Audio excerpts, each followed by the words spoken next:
सलाम नमस्ते सत श्री अकाल जनाब।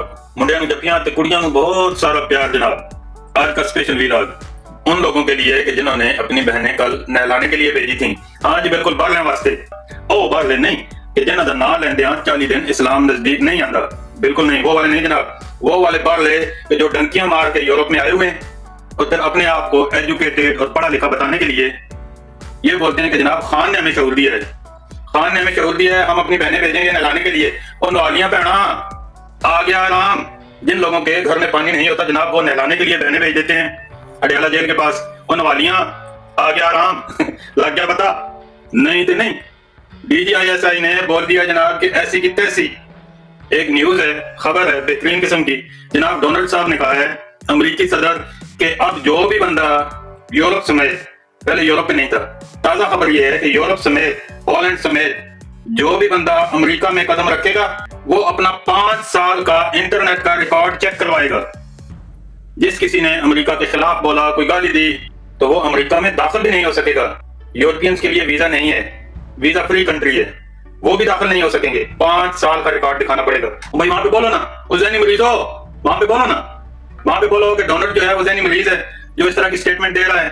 उनके आर्मी चीफ का नाम लेके बोलो, बोलो जरा, बोलो जैनी मरीज वाला बयानिया दब गया, खत्म हो गया वो वाला बयानिया, बढ़ गया जैनी मरीज एक बंदे ने स्टेटमेंट दी। तो जनाब वो बंदा हाफिज है, नरम मिजाज है, 73 साल के बुढ़े पे जुल्म नहीं करना चाहता। ये जो बुढ़ियां आती है ना नहाने के लिए, आपने क्या बयानिया बनाया हुआ है जनाब। आपा अलीमा, आपा वो कौन सी आपा? अलीमा 70 साल की आपा। और जो मॉडल नजर आती है मरियम वो नानी, और खान की बीवी बुशरा बीबी, और मॉडल मरियम नानी। वो भाई बुशरा बीबी भी तो नानी है, वो तो तलाक याफ्ता नानी है, उसके पास तो स्पेशल सर्टिफिकेट है, सनद है। पाकिस्तान में बहुत ही कम 0.05% नानियों को तलाक होती होगी, शायद वो भी नहीं होगा। ये तो रिकॉर्ड होगा पाकिस्तान में, नानी की तलाक दूसरे बंदे के लिए, दूसरे बंदे से पट के तो नानी ने तलाक ली। कमाल नहीं हो गया वैसे? और ऊपर से कहते हैं जी इद्दत का केस और ये और वो। और भाई आप कुरान पढ़ो, कुरान पाक में लिखा हुआ है, मैं तर्जुमा सुन रहा था, मैंने खुद अपने कानों से सुना है, मुझे आयत याद नहीं है, ढूंढना पड़ेगा। मैंने सुना है उसमें लिखा हुआ है कि इद्दत के दौरान तुम किसी से अहद भी ना करो, वादा भी ना करो। भाई किसी के लिए तलाक लेना तो बहुत दूर की बात है, इसने दूसरे की नानी को तलाक करवा के फिर इद्दत करा के बात तो चल रही थी, बात तो पहले से हो गया था। तो ये कौन सी इस्लामिक शादी है, कौन सी इस्लामिक शादी है? आज जावेद चौधरी साहब बता रहे थे कि जनाब दुनिया की 4 बेहतरीन फैमिलियां और एक बदतरीन फैमिली, घटिया फैमिली। अब घटिया फैमिली के बारे में मैं क्या कहूँ?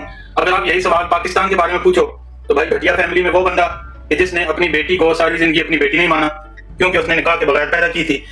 जब तक उसकी बेटी की मां जिंदा थी वो यही कहता रहा कि भाई मेरी बेटी नहीं है। तो जब वो मर गई उसको उठा के तो अपनी साहब बीवी के पास ले गया।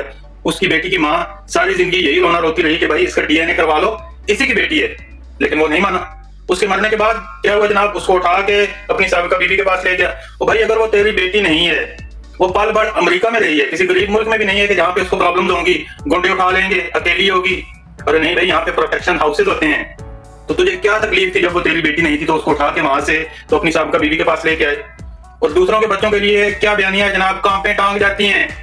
ये हमारे लीडर हैं, वो इनकी अपने बच्चे की अंग्रेजी सुनो, गोरा लगता है। तो भाई ये बंदा एक लफ्ज भी उर्दू का नहीं जानता होगा शायद, सवाए अस्सलाम वालेकुम, वालेकुम अस्सलाम वो भी अरबिक है। ग्रीटिंग्स के अलावा शायद एक लफ्ज ना जानता हो। ये इतना बड़ा बयानिया बना रहा था जब कांपे टांग जाती हैं। इसको इतनी होश नहीं थी लीडर को कि अपने बच्चों को भी वो जुबान सिखाऊं कि जिसकी मैं नकलें उतार रहा हूं।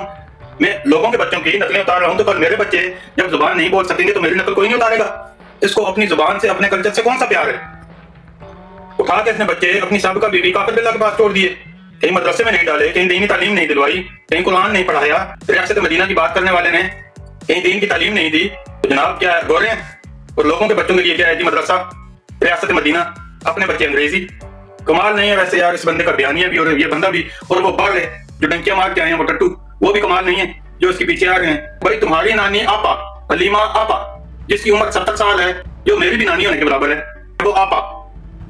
और मॉडल मरियम नानी, अपनी तलाक याफ्ता नानी बुशरा बीबी, और वजीर आला नानी, अपनी नानी तलाक याफ्ता जो कि अपने बंदे के साथ पट के अपने हस्बैंड से तलाक लेके फिर इसके साथ शादी करती है। और भाई आप खुद सोचो, और टटुओ सोचो, और थोड़ा सा दिमाग लड़ाओ, और सोचो तुम्हारी माँ के पास एक बंदा आए या तुम्हारी माँ सुबह सुबह उठ के तुम्हारे पास आए और बोले बेटा मैं ना तेरे अब्बे से तलाक लेना चाहती हूँ क्योंकि मेरे को ना इमरान खान पसंद आ गया, मैंने शादी जो है ना वो इमरान खान से करनी है।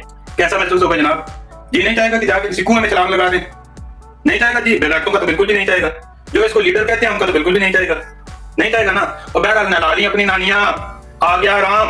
वो कल कह रहे थे भाई हम जिहाद करेंगे, गाजी या शहीद, कौन सा गाजी? पानी से भागने वाले गाजी। और भाई गाजी और मुजाहिद लोग जो हैं वो गोलियों से नहीं भागते, ये कौन सा गाजी जनाब? पानी से भागने वाले गाजी। वो जी पानी में ना उन्होंने केमिकल डाला हुआ था तो इस वजह से भाग गए हैं। तो भाई वो केमिकल नहीं था, वो कुत्ते नहलाने वाला सर्फ था। हमारे इलाके में जब दो कुत्ते लड़ पड़ते हैं ना तो जनाब उन पे पानी फेंका जाता है, क्यों? क्योंकि वो आपको जरूर ना पहुंचाएं। तो इस वजह से वो पानी केमिकल वाला नहीं था, मिर्चों वाला नहीं था। एक टट्टू ने लिखा हुआ है जनाब कि 10 किलो मिर्चों का जूस निकाल के तो वो पानी में डाला गया। तो भाई 10 किलो मिर्चें कितनी होंगी? इतनी होंगी। 10 किलो मिर्चों के जूस से इतने बड़े टैंकर को क्या फर्क पड़ेगा? वो कुत्ते नहलाने वाला सर्फ था। आप लोगों की बहनें नहाती नहीं थी, वो हर हफ्ते वहां पे नहलाने के लिए भिजवा देते हैं, वो नहा के वापस चली जाती हैं। कमाल है भाई, सैल्यूट है आप लोगों को भी ना, जिंदाबाद। और जी आपकी आपा, आपकी अलीमा बुड्ढी नानी फरमा रही थी कि जनाब हम तो यहाँ से शहीद होके जाएंगे, गाजी या शहीद, या फिर आजादी लेके जाएंगे, लेके रहेंगे आजादी। कश्मीर बनाया हुआ है इन्होंने, मुल्क को बदनाम कर रहे हैं, इस हद तक चले गए हैं कि जनाब इसका जवाब नहीं। हदें तो ये पहले ही क्रॉस करते रहे हैं, किसी की नानी के साथ शादी कर दे, अपनी बेटी को, अपने बच्चों को इस्लामिक स्कूल में डालने के बजाय काफिर बिल्ला के पास छोड़ दे, अपनी बेटी को सारी जिंदगी बेटी ना मान के, और जब उसकी मां मर जाती है तो उसको उठा के ला के तो अपनी साबिका बीवी के पास छोड़ के, तलाक याफ्ता बीवी के पास, खुद अपनी बेटी को भी नहीं पालना, दीनी तालीम उसको भी नहीं देनी, साबिका बीवी के पास छोड़ के आना है। और भाई ये कौन सा मजहब है? साबिका बीवी का पर्दा नहीं होता इस्लाम में, हिजाब नहीं होता, आप तो थोड़ी सी दूरी रख सकते हो अगर वो मुस्लिम नहीं है तो। और उसकी बहनें, आपाएं या नानियां वो हर हफ्ते नहाने के लिए यहाँ पे आ जाती हैं और कहती हैं जनाब गाजी या शहीद। और भाई ये कौन से गाजी हैं जो कि पानी से भाग जाते हैं? ये तो बताओ जरा, ये कौन से मुजाहिद हैं, कौन से गाजी हैं जो हर हफ्ते पानी से भाग जाते हैं? हम छोटे छोटे जब होते थे ना, स्कूल में पढ़ते थे मजे का वाकया सुनिएगा जनाब। हम जब छोटे छोटे थे ना, स्कूल में पढ़ते थे, तो हमारे एक टीचर थे काजी वहीद साहब। तो काजी वहीद साहब जब आए तो वो किसी लड़के को खड़ा करते, तो जनाब वहां पे ना 2-3 लड़के हुआ करते थे जो कि आप जिनको कहें कि एन वैन वाले थे, या आप कहें कि वो जिनका पिछवाड़ा खुला होता था पीटीआई वालों की तरह, या अगर वो आप कहेंगे वो दूसरे लोगों से, लड़कों से लड़कियों वाला काम करवाते थे। पख्तूनख्वा में और पाकिस्तान में लड़कियों का हिजाब ज़्यादा होने की वजह से ये काम तो बहुत ज्यादा है भाई। तो उसको जब काजी साहब खड़ा करते तो सारी क्लास छोड़ डाल देती, ये मुजाहिद है जनाब, ए मुजाहिद है जी, ए मुजाहिद है। अब काजी साहब हैरान कि भाई मुजाहिद किस तरह से है 9वीं क्लास में पढ़ता हुआ लड़का है कि मुजाहिद किस तरह से है, कहीं गया था, अफगानिस्तान गया था, कहीं लड़ाई करके आया था, या कोई और वजह है, किस तरह का मुजाहिद है? बहरहाल जी काजी साहब खड़ा करते, 2 से 3 लड़के थे, जब भी उनको खड़ा करते किसी बात पे तो सारी क्लास छोड़ डाल देती, ए मुजाहिद है जी, ए मुजाहिद है, ये मुजाहिद है जनाब, ये मुजाहिद है, इसको आप बिल्कुल कुछ भी ना कहें, इसको छोड़ दें, ये मुजाहिद है नऊजुबिल्लाह, ये जिहाद करता है, ये कुछ भी है, ये मुजाहिद है जनाब, ये किसी को खफा नहीं करता, आप इसको छोड़ दें। तो काजी साहब को बाद में पता चला कि जनाब मुजाहिद ये क्या किस कर रहे हैं अब जब उनमें से किसी लड़के को खड़ा करते और क्लास छोड़ डालती कि ये मुजाहिद है तो काजी साहब साल नीचे करके थोड़ा सा हंसते हंस के फिर उसको बिठा देते, छोड़ देते, उसको सजा ना देते कि ये मुजाहिद है। तो भाई आर्मी चीफ ने आप लोगों को मुजाहिद समझा हुआ है, वरना ये काई कुकड़ी चोर जैसे लोगों से आप पूछ लें जनाब, पुलिस वालों के पास इतना बड़ा लिटर होता है जनाब, तेल में भिगोया हुआ, वो जिसके पिछवाड़े पे लगता है ना तो वो फिर पाकिस्तान में ना रुकता नहीं है। ये इमरान रियाज जब पाकिस्तान में था तो इसने वीडियो बनानी शुरू की थी जिनमें ये डांस करता था, डांस चांस करके। तो उसके बाद क्या हुआ जनाब, उसके बाद इसने खुद बताया, सब लोगों को बताया कि वहां से ये खोते में बैठ के तो अफगानिस्तान तक गया। जिनको पुलिस या आर्मी के लिटर लगते हैं ना जनाब भिगोए हुए तेल में, वो फिर खोतों पे बैठ के, गधों पे बैठ के तो अफगानिस्तान तक जाते हैं। ये जो आज काम कर रहा होता है ना माशाल्लाह गिल उर्फ अनर गुगू, इसको सांस की बीमारी लग गई थी, इसका सांस रुक गया था, गूंगा बहरा बन गया था। तो अभी आके कहता है जनाब आप अपने बच्चे बाहर निकालो, गाजी या शहीद। भाई तुम गाजी या शहीद क्यों नहीं होते अपने मुल्क में जाके? तुम वहां पे जाके क्यों नहीं होते? लोगों के बच्चे क्यों मरवाओ भाई? और इनसे 10,000 बंदा इकट्ठा नहीं होता जनाब।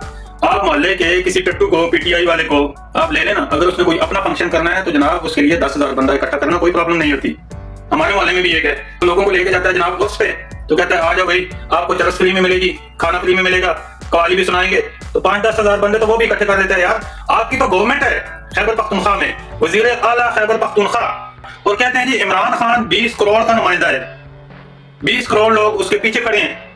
लेकिन जब वो पीछे देखता है तो 20 करोड़ नहीं होते, 20 करोड़ क्या 20 लाख भी नहीं होते। 20 लाख छोड़ो भाई, 20,000 भी इकट्ठे नहीं कर सकते।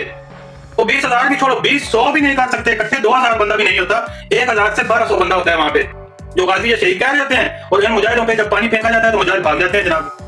कमाल के तगड़े मुजाहिद नहीं है वैसे, जिंदाबाद भाई, सैल्यूट है आपके जहाज को भी। फिर ये वही जो काजी वहीद साहब को मुजाहिद बताए जाते थे ना, ये तो फिर वही मुजाहिद है भाई असली वाले मुजाहिद कम से कम पानी से तो नहीं भागते जनाब इत्तेफाक हुआ ना तो बताइएगा, कमेंट कर दें।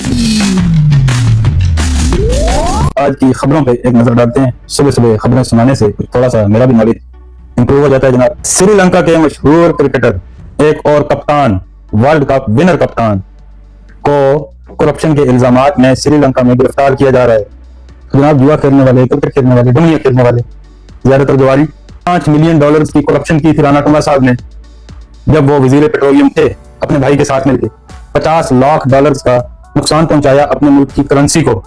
वहां पे तो लोग बाहर नहीं निकल रहे कि जनाब हमारा कप्तान जिसने हमें वर्ल्ड कप जितवाया था, और उसने कौन सी टीम को वर्ल्ड कप जितवाया था कि जिसमें उसकी टीम से पहले हीरोज थे ही नहीं, उसी की टीम से लोग हीरोज बने थे।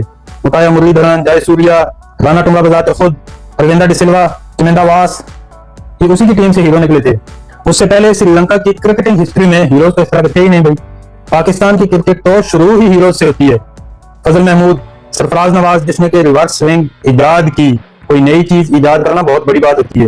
रिवर्स स्विंग का मुअद्दिद सरफराज नवाज इमरान खान के टाइम का था। इससे पहले भी बहुत बड़े बड़े हीरोज आए थे। तो वर्ल्ड कप जितवा के टीम को तो जनाब ये वज़ीर आज़म बन बैठा। और इन लोगों की सोच देखो, बंदा टिकटॉक पे वीडियो में कह रहा है कि जनाब वो शख्स जिसकी चाल जैसे दुनिया मुतासर थी। तो भाई अगर वो इतना हसीन और जमील था तो उसको मॉडल बनाओ। माएँ बहनें और नानियां उसके साथ लचवाने की क्या जरूरत है? रात को अडयाला भेज के माएँ बहनें और नानियां नहलाने की क्या जरूरत है? उसको मॉडल बनाओ भाई, दुनिया फॉलो करे उसको। पॉलिटिक्स में क्या काम है उसका? और वो एक जगह बैठ के खुद कह रहा है कि ये नेक और अच्छे लोग जो होते हैं ना, मैंने ये पार्टी में लेने की कोशिश की, लेकिन वो ज्यादातर बुजदिल होते हैं जनाब। वो कहते हैं हमारी बेइज्जती हो जाएगी, ये हो जाएगा, वो हो जाएगा। ये इसके ख्यालात हैं पार्टी के बारे में। तो अखबार के अंदर मतलब अगली खबर ये है कि हिंदुस्तान ने, गाँव माता वालों ने ओमान से 27 पुराने जागवर तैयारे खरीदने का मुआहदा किया है। उनको वो अपडेट करके वो अपनी एयरफोर्स में शामिल करेंगे। बेसिकली वो अरब मुल्कों के साथ अपना ताल्लुक दोबारा से बढ़ाने की कोशिश कर रहे हैं, जो कि बिल्कुल तबाह हो गया। मुस्लिम कंट्रीज के साथ उनका रिलेशन, उनका ताल्लुक ऑपरेशन सिंदूर के बाद, पाकिस्तान ने जो सुहागरात बनाई थी उसके बाद सत्यानाश हो गया। टर्की, सऊदीया, ओमान, ये लोग कहा करते थे भाई वो लोग तो पाकिस्तानियों को एज अ लेबर भी नहीं लेते। टर्की का हिंदुस्तान के साथ मुआहदा हो गया है। हमारे हिंदुस्तानी दोस्त यहाँ पे हमें बताया करते थे। तो अभी क्या हुआ, सत्यानाश हो गया। उन्होंने देखा कि ड्रोन्स टर्की से आए, जब ऑपरेशन शुरू हुआ जंग में सारे हमारे साथ खड़े हो गए। उनका बयानिया फेल हो गया। अभी ताल्लुकात बहाल करने के लिए दोबारा से वो एग्रीमेंट्स करने जा रहे हैं इन मुल्कों के साथ कि जिनकी कोई वैल्यू ही नहीं है। 2014 में ओमान ने वो तैयारे अंडरग्राउंड कर दिए थे, और वो तैयारे जो कि पिछले 11 साल से अंडरग्राउंड है, वो हिंदुस्तान उनसे खरीदने जा रहा है जनाब। जबरदस्त भाई, शाबाशी। डोनाल्ड साहब ने सीरिया में 2 अमेरिकन फौजियों की हलाकत के बाद 5 मजीद मुल्कों पे सफरी पाबंदियां लगा दी हैं कि उसके जो बाशिंदे हैं इन मुल्कों के, वो अमेरिका में नहीं आ सकते, क्योंकि उनको हाई रिस्क कंट्रीज डिक्लेयर किया गया है। Afghanistan, Iran, Libya, Somalia, Yemen जैसे मुस्लिम कंट्रीज इस लिस्ट में पहले शामिल थे। अभी सीरिया भी शामिल हो गया जनाब, और जनूबी सूडान भी।